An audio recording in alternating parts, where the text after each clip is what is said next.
Pourquoi tu ne trouves pas l'amour alors que tu as tout pour? Bonjour à vous mesdames, j'espère que vous allez bien. Je suis très heureuse de vous retrouver aujourd'hui dans cette nouvelle vidéo dans laquelle je vais vous expliquer quelques raisons qui peuvent expliquer pourquoi est-ce que vous rencontrez des difficultés à faire des rencontres ou à maintenir des relations qui durent alors que sur le papier vous avez tout pour plaire, vous avez tout pour rencontrer quelqu'un mais vous ne comprenez pas pourquoi ça ne fonctionne pas. Pour les personnes qui ne me connaissent pas, je me présente, je m'appelle Chloé Mercart, je suis coach, maître praticienne en programmation neurolinguistique, en hypnose ericksonienne et également praticienne en speed hypnose. J'accompagne les femmes qui souffrent de dépendance émotionnelle et qui manquent d'estime d'elles-mêmes et je leur apprends justement à s'aimer pour avoir des relations plus belles et surtout avoir une vie qui les épanouit dans laquelle elles se sentent puissantes et dans leur pouvoir personnel. Si vous n'êtes pas encore abonné à la chaîne YouTube, je vous invite à le faire maintenant en cliquant sur le bouton rouge s'abonner en bas à droite de cette vidéo et en activant bien la cloche des notifications pour recevoir toutes les prochaines vidéos dans la semaine et les interviews le samedi à 11 h. D'ailleurs, pour les femmes qui ne sont pas encore au courant, sachez que j'ai créé pour vous une formation offerte qui s'appelle « Incarner la femme sensationnelle, lumineuse et unique qui l'épousera » et qui vous permet justement de mieux comprendre les règles du jeu amoureux et des différentes méthodes en fait pour renforcer votre estime de vous-même. Donc la formation se trouve dans la description, vous avez juste à cliquer sur le deuxième lien qui est proposé, remplir le formulaire et vous la recevrez directement dans votre boîte mail. La première raison qui fait que vous ne parvenez pas à trouver l'amour, ça peut être une peur de l'engagement. Donc, il y a plusieurs raisons à ça. Il y a par exemple des femmes qui, comme des hommes, hein, c'est tout ce que je dis pour les femmes est valable pour les hommes, mais il y a par exemple des femmes qui, à force d'avoir été dépendantes et à force d'avoir travaillé sur elles, sont devenues en fait ce que j'appelle des hyper indépendantes. Et en fait, elles ont été complètement de l'autre côté du spectre et en fait, elles ont fini par avoir peur de la relation. Et elles ont peur de l'engagement, non pas parce qu'elles ne veulent pas être en couple, mais parce qu'en fait, elles ont tellement souffert dans le passé que finalement, tout ce qui va être autour de l'engagement et surtout de l'engagement émotionnel et affectif leur fait peur parce que s'engager, c'est prendre un risque. C'est comme quand on fait un crédit, forcément, on s'engage, on a du risque, risque de perdre son emploi, risque de bref. Là, c'est risque d'être abandonné, risque d'être trahi, risque d'être trompé, risque que ça s'arrête. On s'investit dans le lien. Et quand on a justement cette peur-là de souffrir et qu'on a cette tendance à du coup craindre la relation, à être plutôt distante et du coup seule et célibataire parce que ça nous rassure dans notre solitude plutôt que de souffrir dans une relation, on peut justement avoir cette peur de l'engagement-là. Il y a aussi les personnes qui ont peur de l'engagement parce qu'elles ont subi des liens très toxiques. C'est notamment le cas des personnes qui ont vécu avec des pervers narcissiques et qui ont été traumatisées par ça et qui, elles, vont vraiment avoir peur du couple et peur de l'idée d'être avec quelqu'un. Alors là, je prends le cas des personnes qui ont été traumatisées par des relations très toxiques, mais ça peut être aussi des personnes qui ont une image du couple qui est très négative. Par exemple, je prends l'exemple avec les personnes qui ont une enfance très compliquée, avec des parents qui leur ont donné une image du couple très mauvaise, soit parce qu'il y avait de la violence, soit parce qu'il n'y avait pas d'amour, soit parce qu'il y avait du sacrifice de soi, de l'abnégation, et qui du coup voient le couple un petit peu comme une sorte de coupure de leur indépendance et de leur liberté,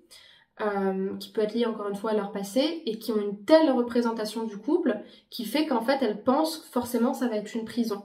Et ça, j'ai croisé pas mal de personnes comme ça, qui après un veuvage, un divorce,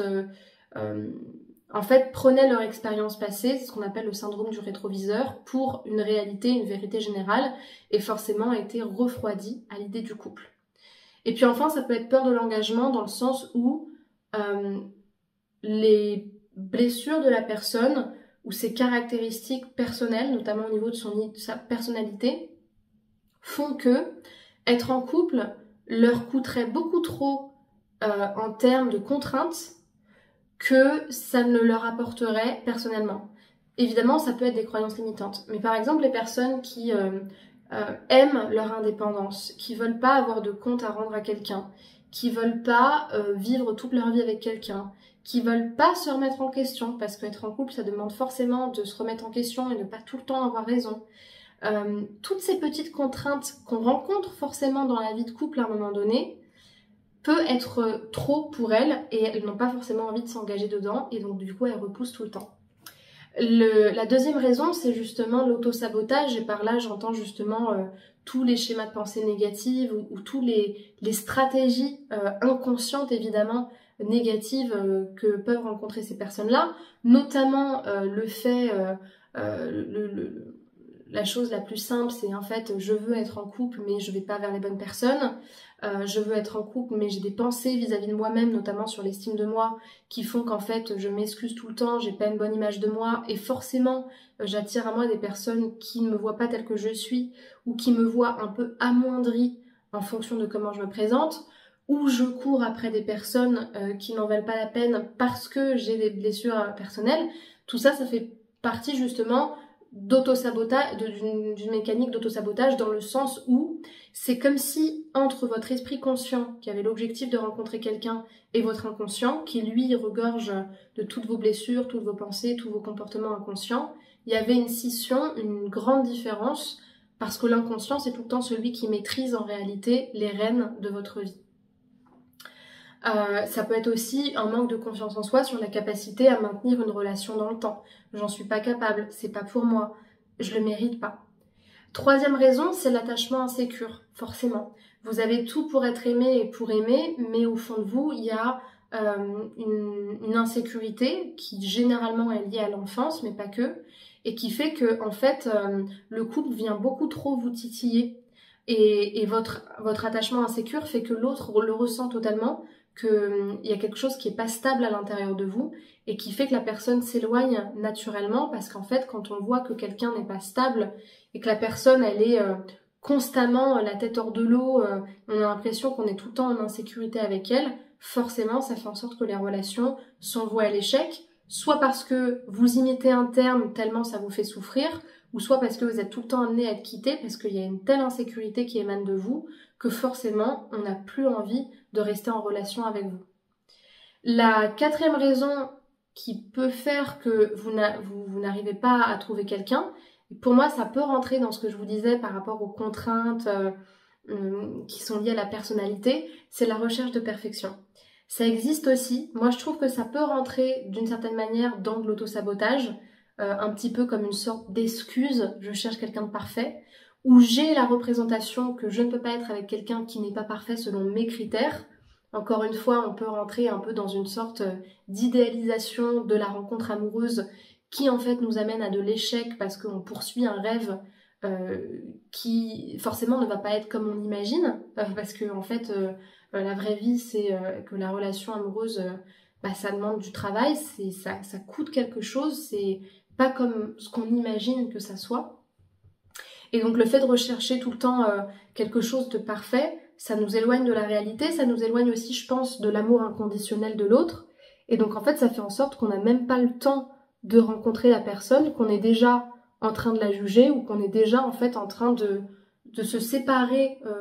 de ce qu'on peut ressentir parce qu'on estime que c'est pas parfait. Et ça, c'est plutôt le fonctionnement des personnes qui sont dans la blessure d'injustice, qui vont vouloir que tout soit parfait ou rejeter complètement l'autre, qui vont vouloir que l'autre ait exactement ce qu'elle recherche ou sinon ça ne marche pas. Moi, je trouve que c'est un problème. Je trouve que on peut avoir des besoins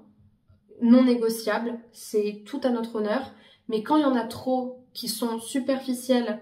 et qui en fait nous éloignent de l'amour véritable, moi je trouve que c'est un problème parce que ça nous éloigne d'une relation réelle et je pense que ça nous éloigne du vrai amour. Et puis évidemment, les personnes qui n'ont pas fait le deuil de leur relation passée, les personnes qui ont été choquées, marquées et qui ont encore des blessures béantes liées à leur relation passée, fait que ça impacte en fait la qualité de leur attachement, la qualité de leur sécurité émotionnelle, ce qui fait que généralement elles n'ont même pas envie de rencontrer quelqu'un, elles n'y croient plus, ou que dès qu'elles rencontrent quelqu'un, elles peuvent pas s'empêcher de faire un transfert par rapport à ce qu'elles ont connu, parce qu'encore une fois, leur attachement n'est pas solide. Et pour terminer, la sixième raison, ça peut être le manque d'opportunités, mais parce que soit vous n'allez pas sur les sites de rencontres, ou vous n'y allez pas avec la bonne façons d'y aller, les bons comportements, ou soit vous sortez, mais en fait vous ne parlez à personne. Et le prince charmant, il va pas venir vous voir comme ça, avec son bel uniforme, ou dire bah, c'est moi ton mec, c'est moi ton futur mari, ou je ne sais quoi, parce qu'il faut forcément que vous rentriez en contact. Donc bien sûr, on peut espérer qu'on vienne nous parler, mais dans les faits, quand vous n'êtes pas sur les sites de rencontres, je trouve que c'est quand même bien d'avoir conscience qu'il faut sortir de sa zone de confort et il faut aller voir la personne. Et je terminerai avec une dernière raison qui pour moi, c'est quelque chose que je rencontre beaucoup en coaching, en tout cas chez les personnes que j'accompagne, c'est l'idée que j'ai eu beaucoup de cas de femmes très belles, de tout âge, très belles, très gentilles et généralement très empathiques, mais un grand manque de confiance en soi, qui fait que soit elles se minimisent et on les voit pas, elles se cachent, ou soit, dès qu'elles rentrent en contact avec un homme qui leur plaît, elles sont tellement dépendantes que ça rebute et que ça les emmène dans des relations qui ne marchent pas et qui s'arrêtent très rapidement généralement. Et donc ça, vous savez, je vous le ressors à toutes les sauces dans toutes les vidéos, mais c'est un vrai problème et il faut travailler sur ça. Voilà pour cette vidéo, j'espère qu'elle vous aura plu. Si c'est le cas, je vous invite à me laisser un pouce vers le haut pour qu'on puisse justement rendre cette vidéo plus visible pour les personnes que ça intéresse, à la partager, à laisser des commentaires et des questions si vous en avez. Et puis, pour les personnes qui veulent justement prendre contact avec moi pour un coaching, je vous invite à cliquer sur le premier lien dans la description de cette vidéo pour pouvoir réserver un appel offert de 15 minutes avec moi et pouvoir voir en quoi est-ce que je peux vous aider avec le coaching. Pour les autres, je vous invite à regarder dans la description, vous avez l'ensemble des formations que je propose, le programme Confiante, Indépendante, Envoûtante sur la séduction, l'estime de soi, la dépendance émotionnelle. Vous avez aussi des petits programmes pour commencer à changer sans y mettre des centaines d'euros, avec des petits programmes vraiment très précis sur la dépendance affective, l'estime de soi, la rupture ou encore la séduction. Tout ça est en description. Et pour terminer, je vous invite à me rejoindre sur les réseaux sociaux, notamment Spotify, Instagram, TikTok, YouTube, Facebook et toutes les plateformes sur lesquelles je suis. Vous aurez l'ensemble de ces réseaux-là affichés ici et dans la description. Je vous remercie pour votre attention, je vous souhaite une très bonne journée, prenez soin de vous et à très bientôt. Au revoir.